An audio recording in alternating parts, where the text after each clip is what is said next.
दोस्तों, बहुत समय पहले की बात है। किसी गांव में एक चौधरी और उनकी पत्नी यानी कि उनकी चौधराइन रहा करती थी। दोनों बहुत ही मेहनती थे। वे दिन भर खेतों में मेहनत करते थे। उनके खेतों में पैदावार बहुत अच्छी होती थी, इसलिए उनके पास रुपए पैसों की कोई कमी नहीं थी। फिर भी वे सादा जीवन जीते थे। ना तो उन्हें कोई घमंड था, ना ही वे किसी से छल कपट करते थे। उनकी जिंदगी बड़े आराम से गुजर रही थी। उसी गांव में एक लालची साहूकार भी रहता था, जो हमेशा यही सोचता रहता था कि धन कैसे इकट्ठा किया जाए और अपनी संपत्ति कैसे बढ़ाई जाए। जरूरत पड़ने पर गांव वाले उससे ब्याज पर पैसे लेते थे। साहूकार उन पर मोटा ब्याज लगाता था। कई बार वो खाली कागज पर उनके अंगूठे ले लेता और बाद में उनकी जमीन हड़प लेता था। एक दिन चौधरी अपने घर के सामने बने चबूतरे पर बैठे थे।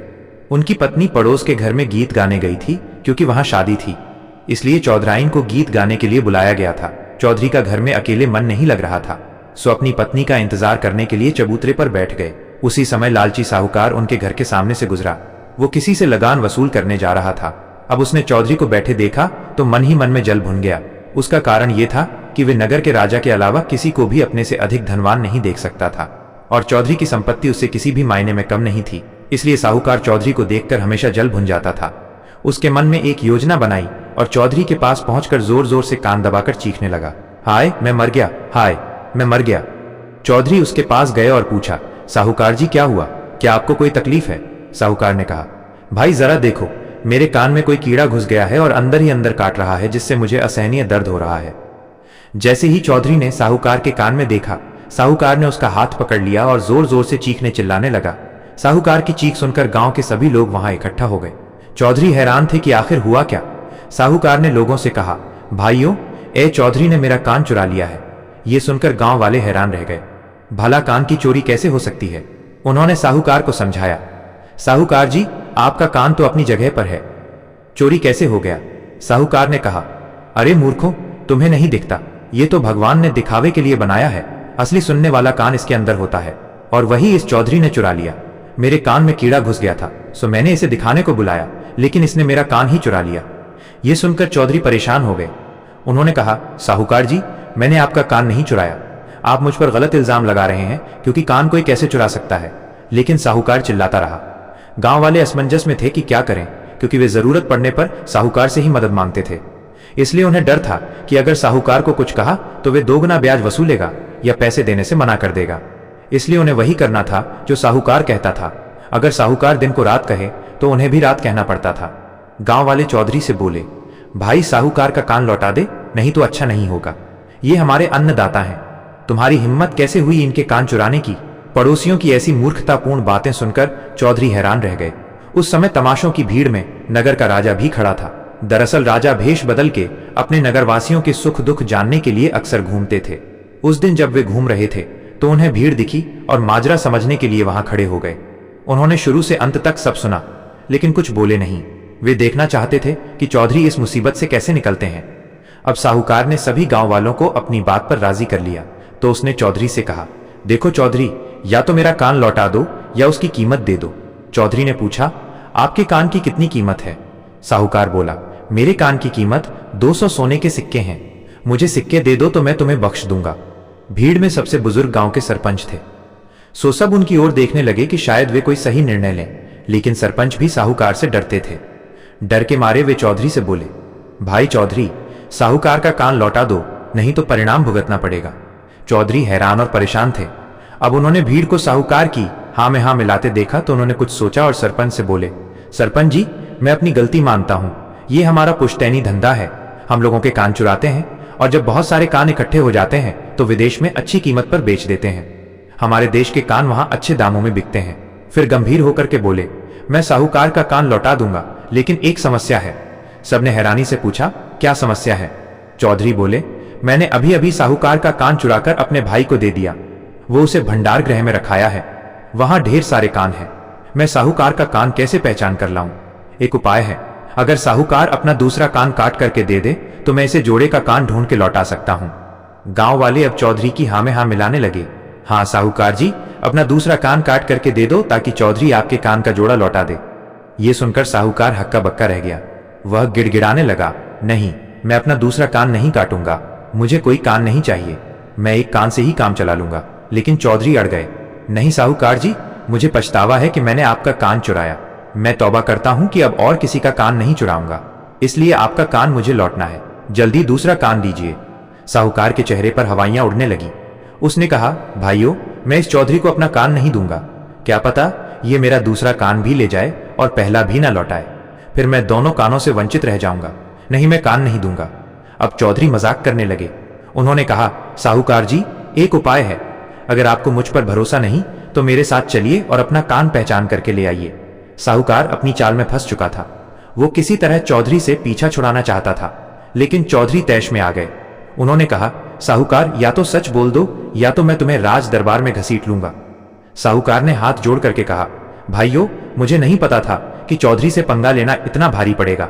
मैं इसे सबक सिखाना चाहता था, क्योंकि मुझे इसकी दौलत से जलन थी, इसलिए मैंने चोरी का झूठा इल्जाम लगाया। मैं प्रण करता हूं कि अब किसी से भी ऐसा नहीं करूंगा। इतना कहकर साहूकार वहां से भाग गया। राजा भानु प्रताप चौधरी की चतुराई से बहुत प्रभावित हुए। वो महल लौट गए। वहां उन्होंने सोचा कि क्यों न चौधरी की एक और परीक्षा ली जाए। अगले दिन उन्होंने चौधरी को दरबार में बुलवाया। राजा के आदेश पर सैनिक चौधरी को दरबार में ले आए। राजा ने उनका स्वागत किया और बोले, चौधरी, हमने कल की पूरी घटना देखी, हम तुम्हारी चतुराई से बहुत प्रभावित हैं। चौधरी ने हाथ जोड़कर कहा, अन्नदाता, ये सब भगवान की कृपा है। राजा बोले, अच्छा, ये सब भगवान की कृपा है, तुम्हारी बुद्धि का कोई योगदान नहीं। चौधरी बोले, महाराज, मैंने ऐसा नहीं कहा। मेरा कहना है कि संसार में जो कुछ होता है वो भगवान की मर्जी से होता है। वे तय करते हैं कि किसे बुद्धिमान बनाना है और किसे मूर्ख। राजा हंसते हुए बोले, तो तुम कहते हो कि भगवान ने तुम्हें सबसे बुद्धिमान बनाया है। हम तुम्हारी बुद्धि परखना चाहते हैं। मेरे 3 सवालों के जवाब दो। पहला सवाल, भगवान कहाँ रहते हैं? दूसरा, भगवान का मुख किस दिशा में है? तीसरा, भगवान क्या करते हैं? यह सुनकर चौधरी कुछ देर चुप रहे। राजा ने कहा, क्यों चौधरी, जवाब नहीं है तुम्हारे पास? चौधरी बोले, महाराज, जवाब है, लेकिन मुझे 2-3 दिन की मोहलत चाहिए। राजा ने कहा, ठीक है, 3 दिन का समय देता हूं। अगर सही जवाब ना दिए तो तुम्हें आजीवन कारावास होगा। यह सुनकर चौधरी परेशान हो गए और 3 दिन का समय लेकर के घर लौट गए। घर पहुंचकर वे उदास होकर चारपाई पर बैठ गए। चौधराइन ने उन्हें परेशान देखा तो पूछा, एजी, क्या हुआ? आप कभी इतने उदास नहीं रहे, आज क्या बात है? चौधरी बोले, भाग्यवान, ये मजाक का समय नहीं है, मेरी जान पर बनाई है। चौधराइन गंभीर होकर के बोली, बताइए जी, क्या बात है? चौधरी ने पूरी बात बताई। चौधराइन ने सोच के कहा, बस इतनी सी बात, इसमें परेशान होने की क्या जरूरत, मैं आपको जवाब दे सकती हूं। पहले मुंह हाथ धोकर खाना खाइए, फिर मैं जवाब बताऊंगी। चौधरी हैरान होकर के बोले, इतने गूढ़ सवालों के जवाब तुम्हें कैसे दे सकती हो?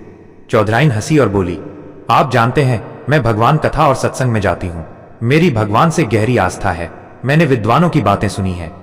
इतना कहकर उन्होंने चौधरी के कान में जवाब बता दिए। चौधरी निश्चिंत होकर के खाना खा करके सो गए। 2 दिन बाद वे राज दरबार में पहुंचे। राजा ने उत्सुकता से पूछा, चौधरी, हमारे सवालों के जवाब दो। चौधरी बोले, महाराज, प्रश्न शिष्य पूछता है और जवाब गुरु देता है। इस तरह मैं आपका गुरु और आप मेरे शिष्य हुए। गुरु का स्थान ऊंचा होता है और शिष्य का नीचा। अब आप तय कीजिए कि क्या करना है। राजा मन ही मन उसकी बुद्धि से प्रसन्न हुए। वे सिंहासन से उतरे और चौधरी को उस पर बिठाए, स्वयं नीचे बैठ गए। चौधरी ने सोचा कि सीधे जवाब देने से राजा को समझ न आएगा, इसलिए प्रमाण देना होगा। उन्होंने कहा, महाराज, आपका पहला सवाल था कि भगवान कहाँ रहते हैं। उसके जवाब से पहले मैं चाहता हूं कि दरबार में एक गाय लाई जाए। राजा ने तुरंत गाय मंगवाई। गाय को देखकर चौधरी ने पूछा, महाराज, इस गाय के शरीर में दूध कहाँ होता है? राजा बोले, दूध उसके थन में होता है। चौधरी हंसे, नहीं महाराज, दूध इसके पूरे शरीर में व्याप्त होता है। थन तो केवल दूध निकालने का साधन है। जब गाय को धोते हैं तब दूध निकलता है, वरना थन में दूध नहीं होता। गाय के पूरे शरीर में दूध होता है जो दिखाई नहीं देता। इसी तरह ईश्वर पूरे संसार में व्याप्त हैं जो दिखाई नहीं देते। जैसे दूध के लिए गाय को धोते हैं, वैसे ही भक्ति से भगवान की कृपा प्राप्त होती है। यह आपके पहले सवाल का जवाब है। आप इससे संतुष्ट हैं या नहीं? राजा ने तारीफ की, अद्भुत जवाब। अब दूसरा जवाब दो। चौधरी बोले, आपका दूसरा सवाल था कि भगवान का मुख किस दिशा में है। इसके लिए मुझे एक मोमबत्ती मंगवाई जाए। चौधरी ने उसे जलाया और पूछा, महाराज, इस मोमबत्ती का मुख किस दिशा में है और इसकी रोशनी कहां जाती है? राजा बोले, इसका मुख ऊपर है और रोशनी चारों दिशाओं में फैलती है। चौधरी हंसे, इसी तरह भगवान का मुख किसी एक दिशा में नहीं है, वे कण कण में है। उनका मुख हर दिशा में है। हम ऊपर देखकर सोचते हैं कि उनका मुख ऊपर है, जैसे मोमबत्ती का मुख ऊपर है। राजा ने तालियां बजाई। अद्भुत, मैं अब तुम्हारे प्रमाण से सहमत हूं। चौधरी बोले, आपका तीसरा सवाल था कि भगवान क्या करते हैं। पहले मैं आपसे पूछता हूं कि आप सिंहासन पर बैठकर क्या करते हैं। राजा क्रोधित होकर बोले, तुम्हें नहीं पता? राजा, राज्य मेरे कंधों पर है। मैं रात भर सोता नहीं, वेश बदल कर लोगों के दुख सुख देखता हूं। तुम्हारी बुद्धि भी तो मैंने वेश बदल कर देखी थी। राज्य की व्यवस्था, पानी, भोजन सबकी जिम्मेदारी मेरी है। चौधरी ने हाथ जोड़कर कहा, महाराज, मेरा मतलब वो नहीं था। मैं कहना चाहता हूं कि आप इस राज्य को जैसे संभालते हैं वैसे ही ईश्वर पूरे संसार को संभालते हैं। वे परमपिता परमेश्वर हैं जो सबका पालन करते हैं। सुबह इंसान भूखा उठता है लेकिन रात को भूखा सोता नहीं। ये आपके तीसरे सवाल का जवाब है। राजा प्रसन्न होकर के बोले, अद्भुत चौधरी, तुम्हारे सभी जवाब शानदार हैं। दरबार तालियों से गूंज उठा। राजा ने चौधरी को 1,00,000 स्वर्ण मुद्राएं दी और उन्हें राज्य का सलाहकार नियुक्त किया। चौधरी और चौधराइन राजमहल में सुखपूर्वक रहने लगे। कहानी से मिली सीख 1. बुद्धि और धैर्य से किसी भी मुश्किल परिस्थिति का सामना किया जा सकता है। चौधरी ने अपनी चतुराई से न केवल साहूकार के झूठे इल्जाम को बेनकाब किया बल्कि राजा के गूढ़ प्रश्नों का जवाब भी दिया। 2. सच्चाई और ईमानदारी हमेशा जीती है। चौधरी और चौधराइन ने सादा और सच्चा जीवन जिया जिसके कारण उन्हें हर मुसीबत में सफलता मिली। 3. लालच और जलन हमें गलत रास्ते पर ले जाते हैं जैसा कि साहूकार के साथ हुआ। 4. भक्ति और विश्वास हमें कठिन समय में सही रास्ता दिखाते हैं जैसा कि चौधराइन ने अपनी आस्था और ज्ञान से चौधरी की मदद की। तो दोस्तों, इस कहानी को अपने जीवन में अपनाएं और बुद्धि, सच्चाई और भक्ति के साथ हर चुनौती का सामना करें। अगर आपको ये कहानी पसंद आई है तो कमेंट में बताएं और हमारे चैनल ज्ञान दर्पण को सब्सक्राइब जरूर से कर लें। तो दोस्तों, वीडियो को यहां तक देखने के लिए आप सभी का धन्यवाद। राधे राधे।